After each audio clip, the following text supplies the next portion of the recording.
everyone, Wyatt here from Winnipeg Historical Fencing Club. Today I'm talking about the Hauke from the English longsword sources. I primarily work from Harleian, but I have dabbled a bit in Cotton Titus and additional manuscript, Udal.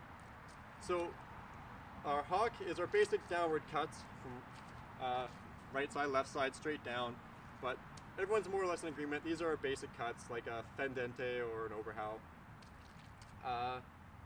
And the term Hauke, no one really knows the exact reason for that definition of the word, but some people think it comes from the German sources, from their word Hau, which is their blow or strike. You have your Oberhau, your Zwerghau, so maybe a Hauke comes from there.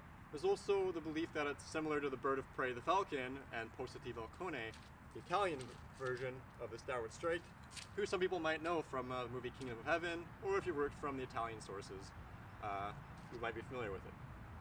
I'm not a fan of using Posta di Falcone because it is described as more of a defensive guard, not best for engaging, and one of the reasons is it leaves your hands a little more exposed on your downward cuts, depending on how you do your cutting mechanics.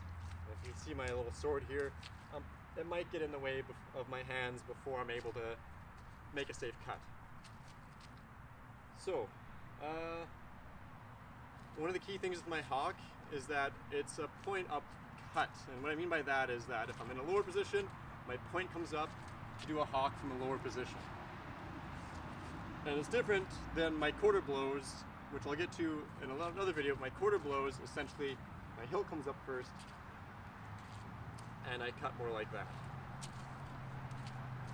So they're very similar cuts, my Haukes and my quarters, but my quarters have a different cutting mechanic to it, and yeah, I'll explain that more in another video, and why I come to that conclusion. So the way I throw my Haukes is basically, I try to do it from shoulder guard or posta di donna or whatever, or maybe a fendente, but usually not posta di falcone. And I start by pulling back my pommel, pushing my hand out a bit, getting a little bit of lean in my body, and I want to engage the sword and finish my cut like that. Making sure I'm covering my hands with my cross guard when I'm cutting, either side. Because you never know when they might snipe at your hands, and if I'm cutting with my hands first, there's potential to get sniped there. So getting that cross guard first keeps things safe, keeps your hands safe. So yeah, I do that, and I'm always anticipating if they're going to cut in a long point, or if you go throw a cut and they try to cut first, or if they just stick their point out. At least you're always kind of anticipating that sword to be there, and you're always protecting your hands, and that works with almost every cut. And then the other thing I like about this cutting mechanic of it is that I start my cut, and I can kind of pause there, see how my enemy reacts. I don't want to just throw my arms out and chase after my sword.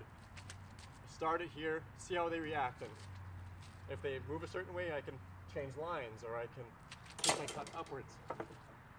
So it gives me a few gives me the time to see how my opponent reacts, and turn this into a feint if I need to, and if they do nothing, then I'll just keep my cut going right through. And that brings me now to the Half Hauke. So my Half Hauke is essentially, it seems to be done from an engagement in Harleian. Our blades are crossed, and it's usually targeting the arms. So I just pull my sword halfway back and cut to the other side. So, yeah, that's my interpretation on the Hauke and the Half Hauke. Hope you enjoyed, and if you have any comments or questions or your own interpretations or anything like that, feel free to comment and share.